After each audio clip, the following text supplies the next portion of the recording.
नमस्कार दोस्तों, स्वागत है आपका आज के इस नए वीडियो में। मैं बात कर रहा हूँ गांव में शुरू करे सबसे ज़्यादा चलने वाले बिजनेस। मतलब दोस्तों, अगर आप लोग गांव में रहते हैं और आप चाहते हैं कि गांव में रह के कोई अच्छा सा बिजनेस करे, कुछ ऐसा स्टार्टअप करे जो अच्छा चले, तो इसके लिए मैंने 10 आइडिया ऐसा लेके आया आपके लिए जो आपको ये बिजनेस आइडिया बहुत ही अच्छा लगेगा और आप लोग इससे एक नया बिजनेस स्टार्ट कर सकते हैं। अगर आपका मन नहीं लग रहा है किसी भी काम में, तो आप इस टाइप के 10 तरह का बिजनेस जो मैं आपको बता रहा हूँ, इसमें से किसी एक बिजनेस को आप पकड़ के आप अच्छा से बिजनेस कर सकते हैं। जो मैं आपको आइडिया दे रहा हूँ उसका बिजनेस बहुत ही अच्छा चलेगा आपको दोस्तों। तो चलिए दोस्तों, वीडियो को स्टार्ट करते हैं। अगर दोस्तों आप लोग इस चैनल पर नए हैं तो प्लीज़ दोस्तों लाइक, सब्सक्राइब, कमेंट जरूर कीजिएगा, ताकि मैं आपको इस प्रकार के वीडियो, ये जो बेहतरीन आइडियाज़ हैं, मैं आपको बताता रहूँ दोस्तों। तो चलिए दोस्तों, वीडियो को देखते हैं आगे। दोस्तों सबसे पहले मैं आपको बता दूं, बिजनेस अगर आपको स्टार्ट करना तो सबसे पहला आपका बिजनेस गांव में स्टार्ट करने के लिए फास्ट फूड इसलिए दोस्तों, क्योंकि आप हम लोग देखते हैं कि शहर में जैसे हम लोग जाते हैं तो शहर में जो भी चीज़ चलता है, जैसे जो भी फास्ट फूड में, चाहे वो चाउमीन हो जाएगा, चाहे बर्गर हो जाए, या पिज्ज़ा हो जाए, कुछ भी जो आपको फास्ट फूड बिजनेस है, ठीक है, तो वो हम लोग शहर में देखते हैं कि बहुत ही ज़्यादा चलता है। मगर गांव में क्या होता है, अच्छा से नहीं बनाया जाता कहीं पे भी, तो गांव के लोग वहाँ नहीं खाते हैं। अगर आपको फास्ट फूड बनाने आता है और अच्छा से आप बना के खिलाते हैं, किसी को देते हैं, और वो आपका अच्छा अगर बिकेगा, तो गारंटी है, मैं आपको लिख के दे सकता हूँ कि आप उस बिजनेस को अच्छा सेटअप कर सकते हैं और अच्छा से प्रोग्रेस कर सकते हैं। मगर आपको उसके लिए मेहनत अच्छा करना होगा, बेस्ट से बेस्ट डिश आपको बना के देना होगा लोगों को, ताकि आपको हर रोज अच्छा से अच्छा इनकम हो जाए। इसमें आपको दोस्तों ज़्यादा लागत भी नहीं लगेगा, कम से कम आपको 5,000 रुपये लागत लगेगा, जिससे आपका ये बिजनेस स्टार्ट हो जाएगा, ठीक है। इसके बाद आपको दोस्तों है बुक स्टॉल बिजनेस। इसमें क्या होता है दोस्तों कि अगर आप जैसे बुक स्टॉल का बिजनेस करते हैं, मेरे कहने का मतलब ये है कि जैसे कि अगर आपके पास बहुत सारा बुक है, या कहीं से अगर आप बुक लेते हैं, तो इस बुक के माध्यम से आप किसी को बुक इंस्टॉलमेशन पे देते हैं। मतलब जैसे कि आप किसी को बुक पढ़ना है, आप उसको आप एक रेंट पे दे देते हैं कि इतना का बुक आपको मैं 10 दिन का दूंगा, मैं इसका पेमेंट आपसे लूंगा। तो क्या होता है कि कोई अगर उस बुक को अफोर्ड नहीं कर पाता, उतना खरीद नहीं पाता है, तो आपको उस रेट में आपको बुक तो नहीं ले सकता है, तो उसका कुछ रेंट हो जाता है, जैसे 100, 50, 200 आपको रेंट पे लेके कर सकता है। तो आपको बुक का बिजनेस भी अच्छा बिजनेस है। इसके बाद आपको दोस्तों है जन सेवा का बिजनेस। जन सेवा बिजनेस में क्या है दोस्तों कि जन सेवा में आपको क्या करना होता है कि मान के चलिए, अगर आप गांव में जन सेवा केंद्र खोलते हैं, तो जो लोग भी सरकार द्वारा कोई भी योजना का फॉर्म भरते हैं, जो जिनको नहीं आता करने, फॉर्म के बारे में नहीं पता है, ठीक है, और जो भी गांव में जैसे कि आप मनी विड्रॉल का काम कर सकते हैं, पैसा विड्रॉल जैसे जिसको कहते हैं दोस्तों, तो इस टाइप का जो कुछ भी सरकारी काम जो जिसका नॉलेज है आपको, आप कर सकते हैं। तो इस चीज़ का बिजनेस आप करके, मतलब अपने घर से अपने गांव में कोई एक अच्छा जगह ले लीजिए और जिसका नॉलेज आपको हो, ठीक है। तो इस टाइप के लोगों का अगर आप हेल्प करते हैं, तो जरूरी सी बात है कि आपको लोग 50, 100, 200 किसी भी टाइप का काम का आपको देंगे। जैसे कि बहुत सारे लोग जैसे कि जैसे बूढ़े हैं, तो वो लोग अपने ब्लॉक नहीं जा सकते हैं, कहीं नहीं जा सकते हैं, तो उनका वो आप काम करवा दीजिए। तो वो आपको जरूर है कि 50, 100, 200 जो काम उनका नहीं हो रहा कहीं, वो आप करवा देते हैं, तो वो आपको कुछ ना कुछ पेमेंट देते हैं। तो इसी को जन सेवा कहते हैं, ठीक है दोस्तों। इसके बाद दवाइयों का बिजनेस दोस्तों आसान तो नहीं है, मगर सब तो नहीं कर सकते हैं, मगर जिनको दवाई का नॉलेज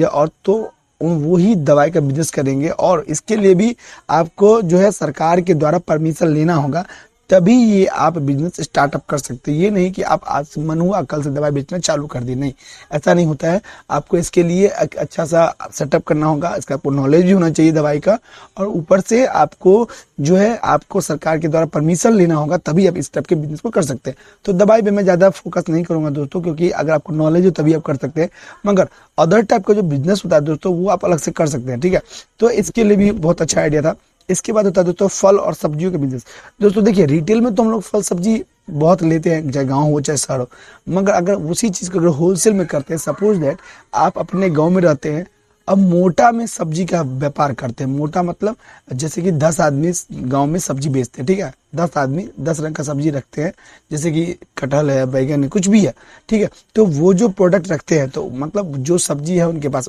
अगर उसका स्टॉक आप करके उसी चीज़ को अगर आप मार्केट में लेके जाते हैं बेचने के लिए, ठीक है, अगर उसको मार्केट में ले जाते हैं बेचने के लिए, तो वहाँ क्या होता है दोस्तों कि इस टाइप का सब्जी का जो बिजनेस है या फल का बिजनेस, अगर आप मोटा में बेचते हैं तो आपको ज़्यादा बेनिफिट होगा, क्योंकि आप गाँव से जो है इसको परचेज करते हैं 10, 20, 50 में, ठीक है, जबकि शहर में जाके इसी चीज़ का पेमेंट आप कर देते हैं 100 100, 150, 200, ठीक है। मेरे कहने का मतलब जो एक होलसेल रेट होता है, चाहे फल हो चाहे सब्जी हो, ठीक है, जो एक अच्छा रेट होता है, आप उसको यहाँ कर गाँव में थोड़ा सा कम मार्जिन लेके खरीदते और शहर में जाके थोड़ा सा ज़्यादा मार्जिन लेके बेच देते। तो ये भी बिजनेस एक बहुत अच्छा बिजनेस है, ठीक है, जो फल और सब्जी का मैंने आपको बताया।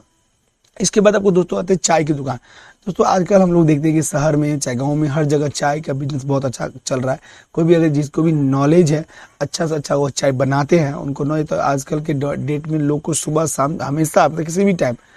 भी टाइम आप मतलब लोगों को चाय चाहिए, ठीक है। तो क्या होता है, चाय का बिजनेस भी आजकल अच्छा चल रहा है। ये जो मैं आपको आइडियाज बताऊँ ना दोस्तों, ये आप कहीं ना कहीं सोचिए। मैं ये नहीं कहता कि आज आपने मेरे बात सुना कल से आप बिजनेस स्टार्ट कर लीजिए। जो मैंने 10 तरीके बताए, 10 आइडियाज बताए ना, उस पर थोड़ा सा ध्यान दीजिए। आपकी इस टाइप का जो बिजनेस की, जो बंदा 10 आइडियाज बताए, तो इसमें से मेरे लिए कौन सा आइडिया सही रहेगा, कौन सा मेरा आइडिया जो बहुत ही अच्छा चलेगा, ठीक है। 10 के 10 आपके लिए परफेक्ट नहीं हो सकता दोस्तों, क्योंकि 10 का 10 उंगली आपके बराबर नहीं है। तो 10 बिजनेस आपके लिए परफेक्ट नहीं हो सकता, मगर जो आप ऐसा करें जो आपके लिए परफेक्ट हो, जिसका नॉलेज आपके पास हो, ठीक है।